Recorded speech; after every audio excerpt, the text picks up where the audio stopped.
700 billion naira fraud. How EFCC's arrest could ruin EMMANUEL'S marriage, and now to the news info. If you are reading this news, then it's because you are interested in finding out the possible ways the recent arrest of ex-Akwa Ibom Governor EMMANUEL by the Economic and Financial Crimes Commission could affect his marriage.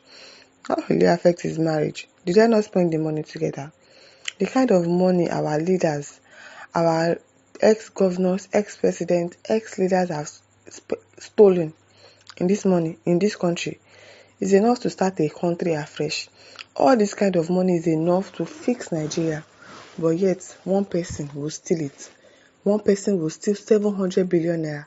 One person will steal 110 billion naira, and yet there is no money in the country. This 700 billion naira is enough to set up another country, like a whole country with like 10 states, and they'll be doing perfectly okay.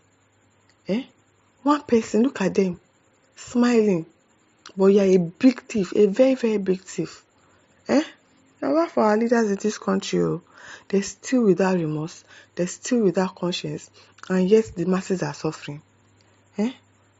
Alright folks, buckle up, because we're about to dive into a tale that's part political thriller, part financial scandal, and if things go south, could put the final nail in the coffin of a once quiet political marriage. Yes, we are talking about the explosive 700 billion naira fraud scandal that's currently swirling around former Akwa Ibom Governor EMMANUEL and the EFCC investigation. What could be worse than being investigated for one of Nigeria's biggest financial fraud? How about it? The scandal threatening to tear apart the marriage. Oh yes, it's going there. You may know UDOM as the suave former governor who prides himself on his banking backgrounds. It's always the bankers. It is always the bankers. Most of them, bankers, they are so good at stealing. But now the man is facing the sort of scandal that could make even the toughest politician sweat through his designer suits. He should not sweat. If you can steal that kind of money and you think you are going to walk away freely, that's wicked. These people are so wicked. So wicked. How will all these players, will UDOM and his wife matter weather the storm, or will the controversy over the 700 billion naira fraud be the final curtain call on a political romance that has stayed mostly under wraps? Let's unpack this juicy mess. The 700 billion naira question, where did it go? Before we get into how this scandal might put a wedge between UDOM and his wife, don't worry, we'll get there. Let's talk about the 700 billion naira. This amount is so staggeringly large, it might make your head spin and your bank account cry.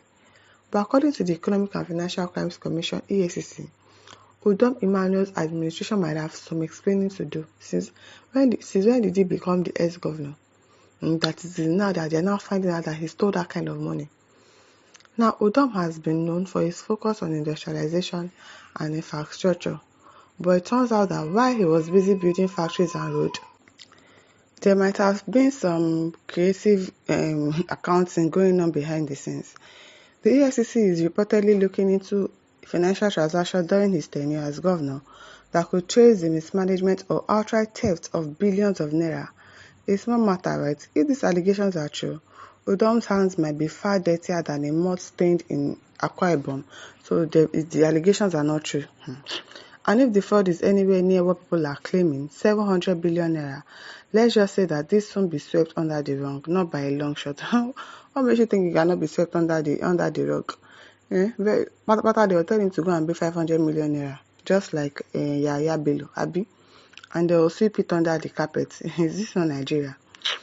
Okay, now here where things get interesting and dramatic. UDOM's wife Mata UDOM has always been the woman standing behind her husband, quietly, gracefully, and largely away from the media spotlight. If you followed UDOM's political journey, you will know that Mata has kept a low profile, supporting her husband's political career without attracting too much attention. But now, with the EFCC investigation eating up, we have to ask, how much does she really know? Let's not kid ourselves. Every Nigerian wife of a political person is deeply connected to what goes on in their home.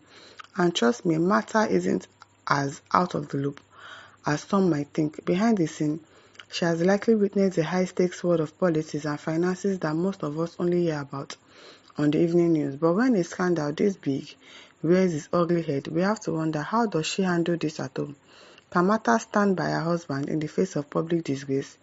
Or will the burden of such a scandal create a rift that neither one of them can ignore? Is Martha going to stand by her man in the face of this mess, or is she going to pull the "I am out" card quicker than UDOM can say industrialization? Why will she pull out? Why will she pull out? Have they not been spending the money together? Now that there's problem, she will now go. I don't think so. I don't think so. Now, we all know that in Nigerian politics, scandals are practically the bread and butter of every media outlet. But there's one thing that doesn't get talked about nearly enough: the personal toll these scandals can take on families. The truth is, being married to a politician isn't all glamorous banquets and glittering events. It's also dealing with corruption probes, whisper of betrayal, and public trials that can completely tear apart your family life. No one knows this better than political spouses, who often find themselves caught between supporting their partners and protecting their own reputation. Reputation? Which reputation? So where does this leave us? Will UDOM Emmanuel rise from the ashes like the political phoenix he has been in the past, with his marriage intact, his name cleared, and his political career revived? Or will the weight of the 700 billion naira fraud investigation ruin his personal life and legacy forever? It's not as if this thing is confirmed, so people are still speculating. Here is the thing: Nigerian politics is ruthless. Careers have been built and destroyed over far less. And in UDOM's case, we are watching a man who is no stranger to power struggles. But what will really determine his future is whether his marriage can survive this storm. What's marriage? His marriage will definitely survive. His wife cannot leave him alone because of this now. They've been enjoying the money together. So now that there is problem, of course they have to stay together and weather the storm together. I don't think the wife is going to leave him for that. If Martha stays with him, well, we'll all be in awe of their commitment to each other. If she leaves, well, that's going to be a headline no one will ever forget. Time will surely tell. Okay, beg. Teacher Young Moses says the enemies of Eke Senatorial District are woke. I don't understand. God the Ebiaka says, what did you want in Martha? This write-up is puerile, I'm telling you. You don't talk of the governor, you are busy calling Martha. I don't understand. You want to confuse her to lead her marriage over allegations. This is nonsensical. Please face UDOM Emmanuel and leave the wife. What a childish write-up. Like, even if the husband has really done this and has stolen 700 billion naira, it's not enough reason for her to leave the husband. Because they've been spending the money together, so why do you now want to leave? Of course, she's going to stand by her husband. Not going to leave because of that. And which kind thing be this one? I beg. And listeners, over to you. Leave your thoughts in the comment section. Don't forget to like, to share and subscribe. Thank you for listening. See you some other time. Bye.